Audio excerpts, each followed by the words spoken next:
সুপ্রিয় দর্শকবৃন্দ, আসসালামু আলাইকুম রহমতুল্লাহি ওয়া বারাকাতুহু। তৃতীয় শুভেচ্ছা নিবেন, আশা করি সকলেই ভালো আছেন।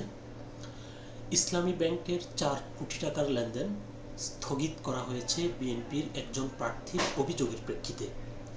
ঘটনাটি কি ঘটেছে? দৈনিক প্রথম আলোতে যে প্রতিবেদনটি প্রকাশিত হয়েছে, চলুন দেখি সেখানে বিস্তারিত কি লিখেছে।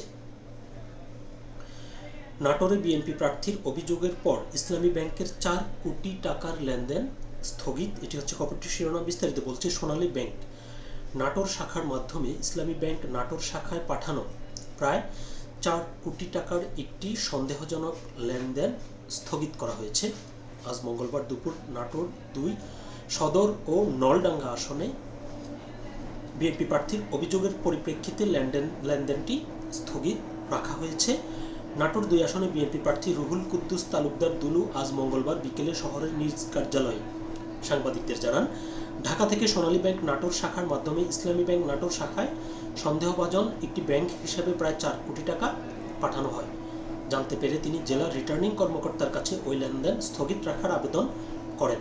অভিযোগ পেয়ে রিটার্নিং কর্মকর্তা সংশ্লিষ্ট ব্যাংক কর্মকর্তার সঙ্গে কথা বলেন এবং তাদের ঊর্ধ্বতন কর্তৃপক্ষকে বিষয়টি অবহিত করে প্রয়োজনীয় ব্যবস্থা নিতে বলেন। পরে লেনদেনটি স্থগিত করা হয়।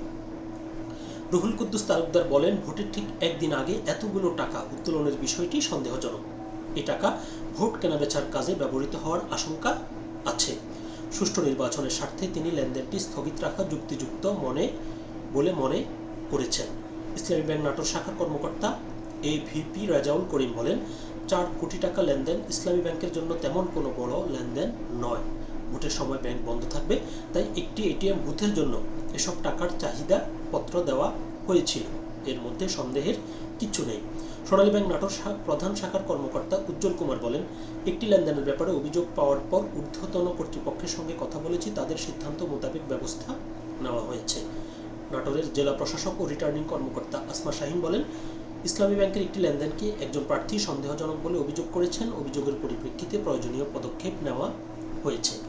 তো এটি খুবই ভালো দিক যে একজন প্রার্থী তিনি আশঙ্কা করেছেন এবং তার অভিযোগকে গুরুত্ব দিয়ে ব্যাংক কর্তৃপক্ষ তার আহ্বানে সাড়া দিয়ে লেনদেনটি স্থগিত করেছেন।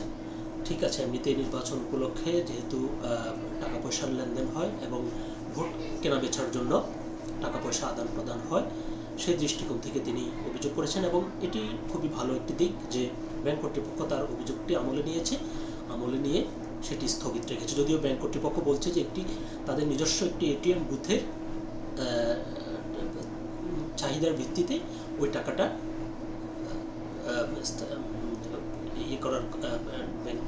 ব্যাংকে পাঠানোর কথা ছিল, তবে প্রার্থী অভিযোগ করার প্রেক্ষিতে তারা সেটি স্থগিত রেখেছে। তো সকলে ভালো থাকবেন, সুস্থ থাকবেন। আল্লাহ হাফেজ।